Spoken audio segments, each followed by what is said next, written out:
Para bapak, para ibu yang hormati, cerita itu mungkin terjadi kalau kita tidak waspada, mungkin diri kita yang mengalami semacam itu.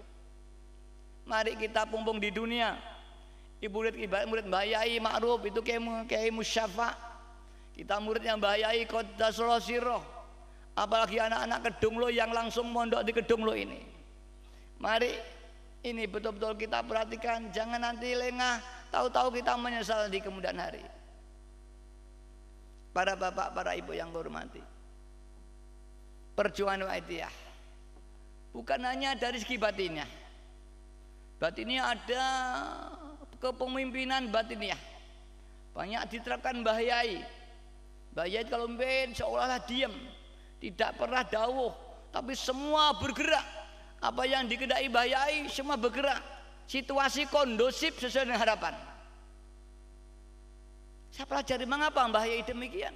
Kelihatan tidak pernah bicara, tapi semua bergerak. Saya teringat dawuh wa may yattaqillaha yaj'al lahu makhraja wa yarzuqhu min haitsu la yahtasib. Barang siapa yang takwa kepada Allah Taala, Allah akan mengeluarkan segala kesulitannya, segala kebutuhannya akan dipenuhi,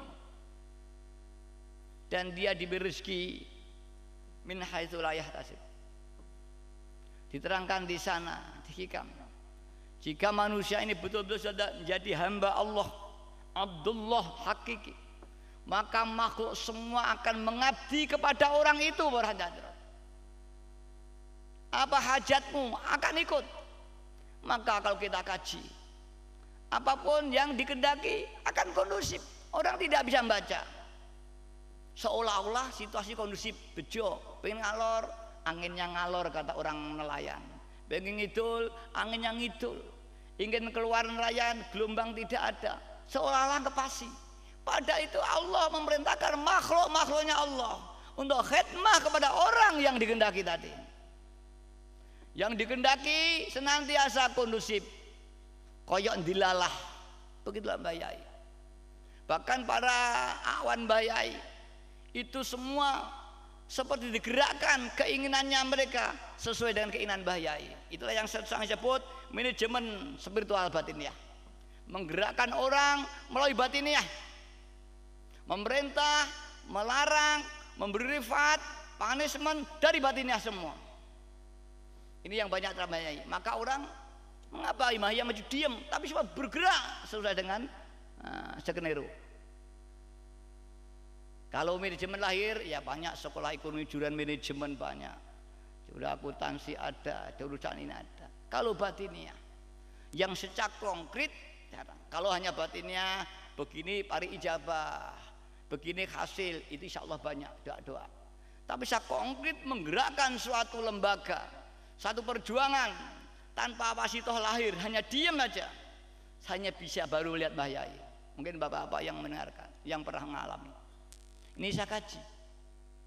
Para bapak, para ibu yang hormati, alhamdulillah di Wakidah ada manajemen. Bahkan sekarang Mbah Yai dari kubur masih memanage kita semuanya. Banyak kejadian di luar, ada kesulitan, Mbah Yai menolong jarak jauh. Bahkan dari kuburnya Mbah Yai masih bergerak menyiarkan Wahidiyah di mana-mana. Banyak kejadian orang pengamal Wahidiyah cerita, saya dapat Wahidiyah, ada seorang datang membawa lembar Wahidiyah, kemudian saya amalkan. Setelah dia mengamalkan, satu saat datang ke Kedunglo, ternyata melihat fotonya Mbah Yai. Ya orang ini yang datang pada saya menyiarkan Wahidiyah, padahal Mbah Yai sudah wafat para hadirat. Itulah kekuatan batiniah. Jika betul-betul sudah diasah oleh Mbah Yai, dawuh Mbah Yai, akan mengalahkan kekuatan batiniah. Kalau orang ini menahan nuklir tidak mungkin, kekuatan apapun tidak mungkin. Orang apa ngebom tidak mungkin. Tapi kalau batinnya dengan memohon kepada Allah, Allah menggerakkan hatinya orang itu menjadi damai, tidak jadi. Itu bisa terjadi. Orang yang akan bunuh membunuh didoakan qurri wa alif bainahum, Bainahuma bisa. Ini bisa berhenti. Ini para hadirat, mari kekuatan banidah kita tok hingga oleh Allah. Asrar doa-doa waidiah ini diberikan kepada kita. Sehingga pada saat kita memerlukan, kita tinggal menggunakan saja para hadirat. Baik itu bidang ekonomi, bidang keamanan, bidang penyakit, bidang perjuangan, insya Allah. Kita sudah jarang sekarang ini pengamal yang ngetok riyadhah. Zaman Bayai sering gerakan batiniah, uzlah seminggu, uzlah 3 hari. Bahkan saya pernah dicoba Mbak Yai, ayo Latif, kalau kamu ingin ampuh, karena saya pada waktu itu nuntut pada Mbak Yai, saya itu anak panjenengan, ibrati harta anaknya pabrik gudang garam. Kalau saya ingin beli mobil, kata anak gudang garam, padahal anaknya Engvi, itu aja nggak bisa, apa gunanya jadi anaknya gudang garam? Saya itu anak panjenengan, saya tidak mampu apa-apa. Banyak murid waidah yang beri ampuh, saya kalau nggak ampuh, itu saya katakan. Itu nuntut. Kalau kamu ingin ampuh, kamu coba riyadhah 2 hari 2 malam tidak berdiri, insya Allah ampuh. Namanya saya anak muda, cari riyadhah ini godaan yang paling utara di panggung itu masih ada. Itu dulu godaan saya. Itu godaan panggung yang kelihatan ini, yang utara sendiri. Ini kamar saya, di sana saya. 2 hari di malam hanya wudhu terus, sampai akhirnya yang terakhir saya tidak kuat. Ada semacam kekuatan yang menarik jiwa saya, dan saya kemudian lari pulang. Ada apa ini? Setelah pulang, Mbak juga dalam keadaan mujadah juga di sana. Kemudian saya matur, kalau memang belum waktunya, enggak usah, enggak apa-apa saya. Tapi besok panjenengan wafat, saya tuntut kalau sampai saya tidak berhasil. Itu bahasa saya itu. Karena nyadari bahwa kalau saya sudah ampuh pada itu, akan terjadi dualisme kepemimpinan. Itu saya sadari saya. Tidak mungkin saya terima. Tapi besok kalau panjenengan wafat, saya akan mohon kepada Allah jika itu tidak diberikan pada saya. Itu pada waktu itu. Para bapak, para ibu, saya juga begitu oleh Mbak Yai. Saya tidak akan supaya mau riyadhah. Ketika Mbak Yai mundur itu haji, saya pinjam kamarnya. Dulu ada wali namanya Mbah Mundir, masyhur waliullah. Mbah Mundir saya pinjam kamarnya saya untuk riyadhah. Saya di sana 40 hari, kelas 1 SMA. Di saya kelas 1 SMA pada waktu itu. Di sana 40 hari, saya makan assalatu wassalamu alaika wa ala alika ya sayyidi ya Rasulullah. Alimni wa rabbini. Ini saya baca.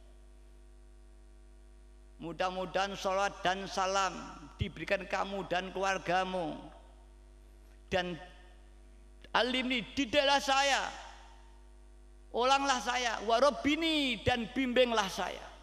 Itu saya amalkan tanpa terus siang malam. Hanya berhenti kalau waktu sekolah. Saya sekolah di SMA kelas 1 masuk siang, zuhur sampai dengan isya. Saya masuk riyadhah lagi. Dan itu saya hanya makan kopi sama air putih. Kadang-kadang ya diberi tetangga itu pisang goreng. Jadi saya sangat kurus. Saya duduk di bangku sekolah sakit sehingga saya sekolah bawa bantal. Kalau tidak pakai bantal, maafnya pantat saya sakit. Ini saat itulah alhamdulillah saya ketemu Nabiullah Khidir alaihissalam pada waktu itu. Dan saya matur, ya Nabi Khidir, doakan saya dapat ilmu laduni syar'an wa haqiqatan. Ini ada. Dan dunglo semua orang bermimpi saya menghadap 2 minuman susu dalam gelas. Ya mudah-mudahan apa yang saya miliki sekarang ini bagian dari ijabahnya Allah SWT. Saya alhamdulillah walaupun saya sekolah tidak tamat, segitu banyak saya belajar diparingi cepat. Alhamdulillah. Ya mudah-mudahan ini bagian daripada ijabahnya Allah Subhanahu wa Ta'ala. Mari pengamal waidiah bukan hanya sebagai hiasan, sebagai kebanggaan, tapi waidiah adalah satu amalan, bimbingan dari Mbah Yai Majid. Tidak ada artinya uang kalau tidak kita belikan, tidak ada artinya senjata kalau tidak gunakan. Alat yang diberikan Mbah Yai Majid sudah lengkap sekali. bidang kesadaran pada Allah SWT, bidang kepada Rasulullah SAW, bidang ekonomi, bidang apa saja, bidang ilmu, bidang kepimpinan. Tapi kalau hanya dihafal, tidak diamalkan, tidak ada artinya. Walau hidup di Kedong Lo, walau mondok di Kedong Lo sekalipun, kalau perlu walau turunnya Mbah Ma'ruf sekalipun, apalagi kalau bukan turunnya Mbah Ma'ruf. Kalau hanya seenaknya aja, lama untuk siapa ya tujuan? Bahkan kita nanti di akhirat menganggapnya kita sudah membawa lembar wahidiyah, ternyata bungkusnya saja tidak ada isinya. Hidupnya lah minta-minta ada pengamal yang baru, kita pengamal yang lama melarat minta kepada pengamal yang baru yang lebih tekun daripada kita. Kita para PW seolah-olah khadimul wahidiyah, pelayan perjuangan wahidiyah, pengamal-pengamal kita layani kebutuhannya dalam perjuangan, tapi kita tetap tidak sampai tujuan.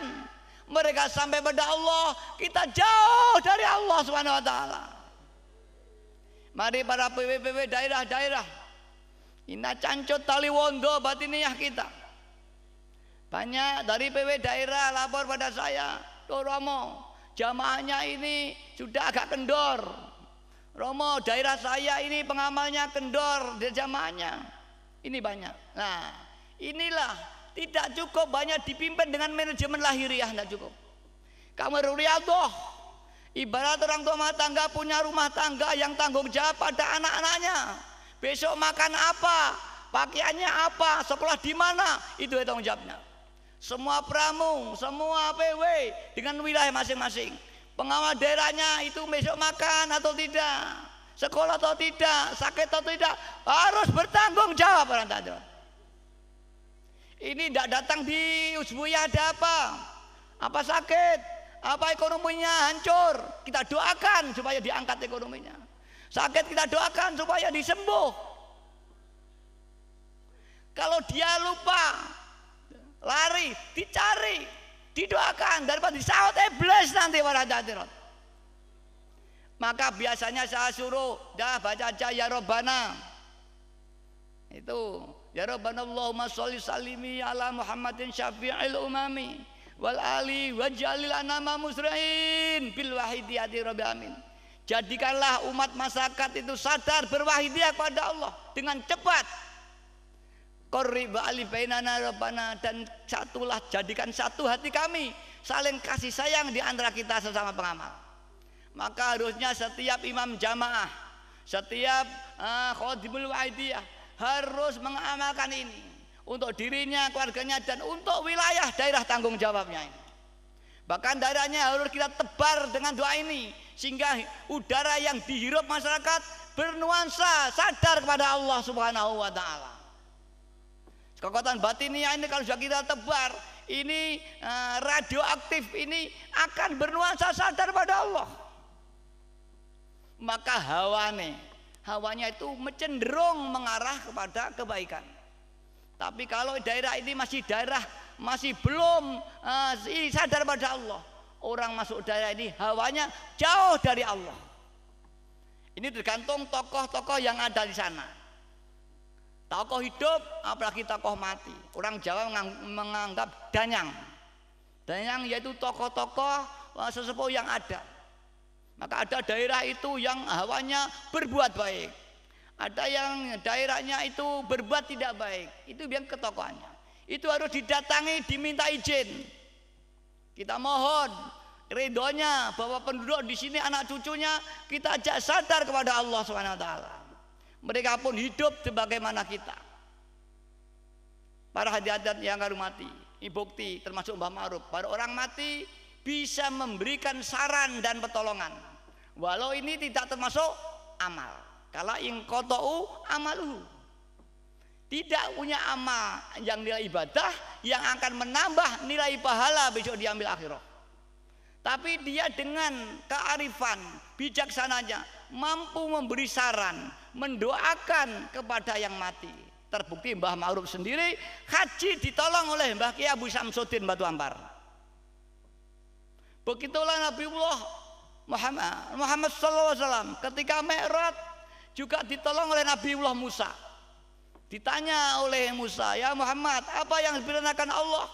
"Aku diperintah sembahyang 50 kali." Apa kata Pak Musa? "Kamu tidak kuat umatmu. Umat saya yang gede-gede aja tidak kuat, umat kecil-kecil tidak kuat. Orang mati bisa beri saran yang hidup." Rasulullah datang lagi mendapat Allah sampai tinggal 5 kali sembahyang. Itu atas saran Nabiullah Musa. Bukti bahwa orang mati bisa beri saran pada orang yang urip. Tapi ini bukan amal. Para ibu yang hormati, pengalaman empiris kenyataan banyak sekali para Wahidiyah. Dan insya Allah bukannya ada Wahidiyah, dimanapun juga banyak orang palang rohani. Hingga alhamdulillah Wahidiyah diterima di mana-mana, di segala aliran bangsa di mana-mana. Di Bali alhamdulillah banyak. Ya mudah-mudahan ya nanti tidak lama lagi nanti Bali menjadi pengamal semuanya para hadirin. Sampai dapat informasi katanya nanti Raja Bali akan hadir di Meddah Kubro nanti insya Allah. Ya mudah-mudahan ketika saya pengajian di Bali beliau simpatik. Terus diatur Wahidiyah. Dia sangat menyampaikan respon.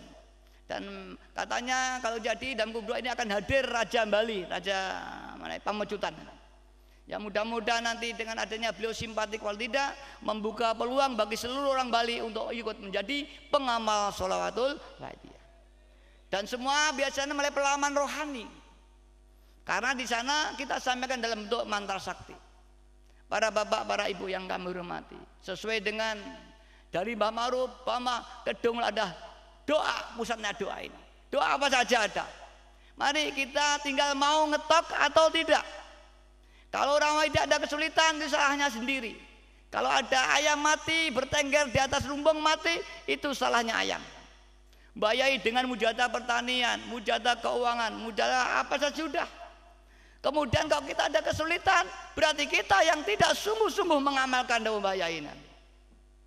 Bukan hanya itu. Perjuangan Wahidiyah telah membangun satu organisasi manajemen yang bagus. Ilmu manajemen diberikan, ya, ilmu tata kelola organisasi diberikan. Bahkan sudah ada Universitas Wahidiyah di sini. Dibangun lapangan kerja yang nanti bisa membantu sedikit banyak pada pengamal Wahidiyah. Dan alhamdulillah kita melalui Departemen Koperasi telah kita membentuk koperasi di tanah air kita. Pengamal Wahidiyah kita anjurkan setiap kecamatan membentuk koperasi Wahidiyah. Itu mulai pengamal Wahidiyah dikelola dan SHU-nya untuk pengamal. Ini sudah terbentuk 700 koperasi di seluruh tanah air. Alhamdulillah. Dan ini kita membentuk badan penyalur dana untuk koperasi yang membutuhkan. Kita sampai minggu kemarin ini laporannya sudah menyalurkan 3.238.500.000 rupiah yang kita salurkan. Mudah-mudahan tahun depan ini kita bisa menyalurkan sampai 5-6 miliar rupiah. Tahun ketiga bisa sampai 8 sampai 10, mudah-mudahan dalam 3 tahun kita sudah bisa membantu koperasi sampai 10 miliar. Hingga pengamal Wahidiyah sejahtera lahirnya, sejahtera batinnya, sejahtera di dunia dan sejahtera di akhirat. Rabbana atina fid dunya hasanah wa fil akhirati hasanah wa qina adzabannar wa qina adzabannar wa qina adzabannar. Para hadirat yang kau hormati, begitulah membayai kasih sayangnya. Batiniah diperhatikan, akhirat diperhatikan, dunia diperhatikan. Insya Allah. Bahkan ada cerita, kalau soal hadiah ada satu teman, ini satu pengusaha Cina ini, hancur betul, terus tidak berhasil. Saya kirim dari Kedung Lo, Pak Hamid tadi, sebagai konsultan, saya audit manajemen perusahaannya. Ternyata jelek, saya suruh membubarkan. Kemudian kita tata baru, kita ada pelatihan, alhamdulillah. Kemudian berkembang dengan cepat, yang selamanya rugi dalam 1 bulan langsung bati 10 juta, 20 juta. Dan pernah omset 1 hari sampai 300 juta. Dan dia tuh buat laporan ke pusat, walaupun ini bukan milik pusat, milik perorangan. Itu tetap dalam konsultasinya ke sini, saya bimbing itu. Ya mudah-mudahan nanti pengalaman dia semua diangkat oleh Allah SWT. dunianya, akhiratnya, kesehatannya, dan seluruh anak keturunannya, hingga sejahtera dunia dan akhirat. Amin amin. Tapi ingat para hadirat, jika telah diberi sukses ekonominya, jangan lupa kepada perjuangan Wahidiyah. Kita ingat Sa'labah. Sa'labah juga orang yang melarat pada waktu itu, sowan pada Rasulullah sallallahu alaihi wasallam. Ya Rasulullah, doakan saya menjadi kaya. Kalau kaya nanti bisa ibadah dengan sungguh-sungguh. Jawab Rasulullah, Sa'labah, kamu manfaat melarat saja. Padahal Sa'labah itu melaratnya luar biasa. Mau sembahyang aja gonta-ganti dengan istrinya. Mau menurut Rasulullah pulang karena bajunya mau dipakai oleh istrinya untuk sembahyang. Saking melaratnya itu. Kemudian matur, ya Rasulullah, doakan saya bisa kaya dan bisa tekun ikut jamaah panjenengan sampai isya. Sebab saya pulang harus dipakai istri saya. Kata Rasulullah, kamu manfaat melarat. Kalau kalian tidak melarat, ngengkel saja. Akhirnya Rasulullah doakan, oke saya doakan. Dan ini saya berikan kambing satu ini. Kamu nanti akan jadi orang yang kaya raya. Akhirnya bapak pulang, betul, beranak ribuan sampai akhirnya keluar kota menjadi orang kaya raya. Tapi Sa'labah, betul kata Rasulullah, tidak manfaat. Ketika dimintai zakatnya, dia tidak ikhlas. Bahkan kambing yang paling kurus diberikan. Kita ingatkan, ayo pengamal dia nanti. Jika nanti diberi kaya oleh Allah, jangan lupa, terutama diri saya berhati-hati. Saya pun alhamdulillah dititipi Allah harta, baik pribadi saya maupun perjuangan. Kalau saya lupa, saya boleh merahmati. Waidah nanti akan dibukakan oleh Allah SWT rezeki yang besar. Mari kita siap, terutama mental kita, taat kita kepada Allah. Jangan bondo nanti ngurukin neraka jahanam orang hadirat. Dunia bondo yang di dunia kita cari enak indah, besok jadi api bara semua di akhirat orang hadirat. Para bapak, para ibu yang hormati, mari tinggal kita bagaimana.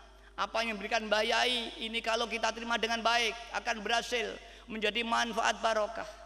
Kita diberi sukses dalam hidup, diberi harta yang baik, anak kita sukses sekolah semua. Tapi kalau tidak tepat semua akan jadi siksa, jadi api neraka semua. Hati-hati berhati-hati. Hati-hati, yakinlah dan diri saya, ya Allah, jangan sampai diberi harta yang menjadikan lupa dan jauh darimu ya Allah. Dan bila harta yang dapat menghantarkan aku usul kepadamu ya Allah. Ini harus kita minta kepada Allah. Dan anak-anak keturunan kita mudah-mudahan oleh Allah jadikan pejuang-pejuang Fafirullah wa Rasulih sallallahu alaihi wasallam. Sebagaimana Abdullah Ibrahim, Allahumma ja'al hadzal balada amina warzuq ahlahu minas samarat. Nabi Ibrahim setelah memperbaiki Ka'bah, ya Allah, berilah negara ini yang aman, yang tidak diganggu oleh musuh-musuhnya, dan berilah rezeki para penduduknya dari langit. Mudah-mudahan kita pengamal diberi sukses menjadi pengamal semua, dan semua di rezeki yang jembar, yang barokah. Amin amin ya rabbal alamin. Para bapak, para ibu yang kami hormati, kita pengamal itu ya, mari tanggung jawab kita tingkatkan.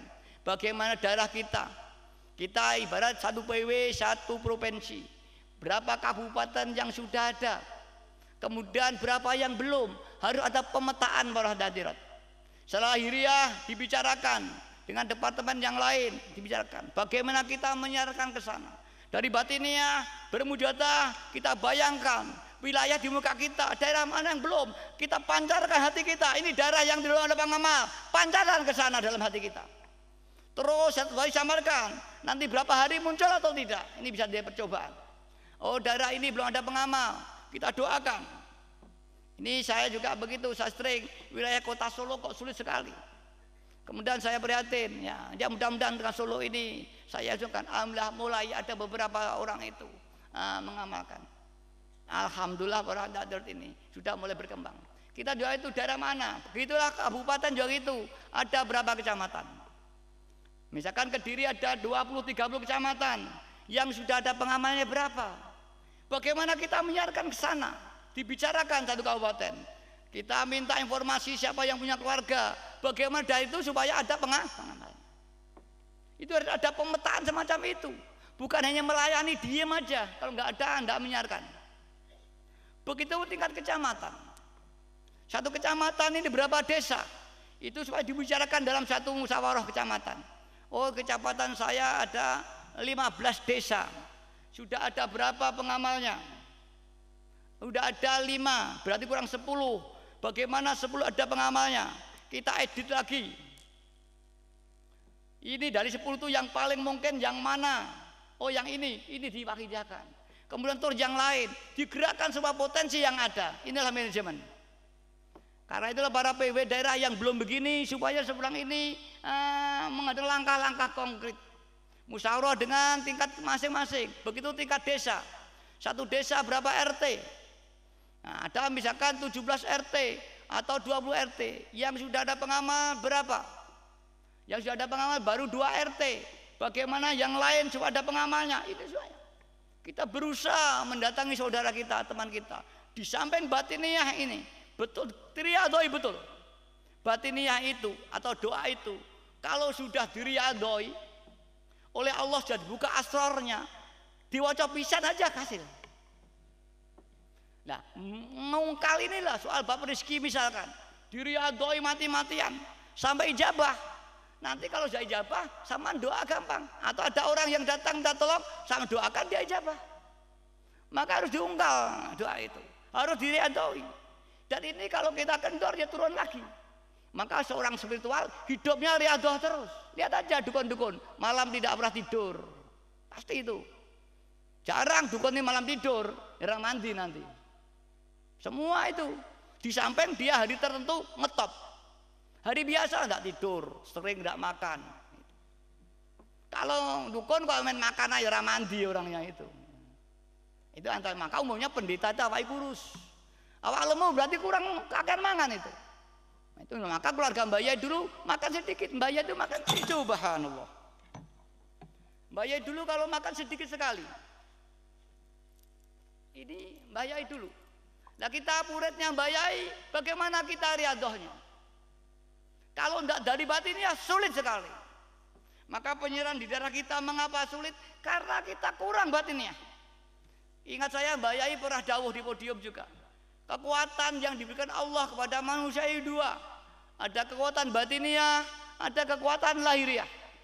Kekuatan lahiriah perlu dibina melalui pendidikan, sekolah, keterampilan, sehingga ilmunya bertambah, kemampuan bertambah hingga bergerak lahiriah. Apa itu bekerja? Atau bertani. Batinnya juga gitu, ditirakati, dilatih bertahun-tahun. Tidak ada yang hanya 1 hari 2 kali. Kalau toh kita pengamal dia baru 4 hari hasil, itu bukan karena riyadhah kita, itu karena doanya Mbah Yai. Selanjutnya kita harus riyadhah lagi. Apa minta sebenarnya kecil terus diberi saja?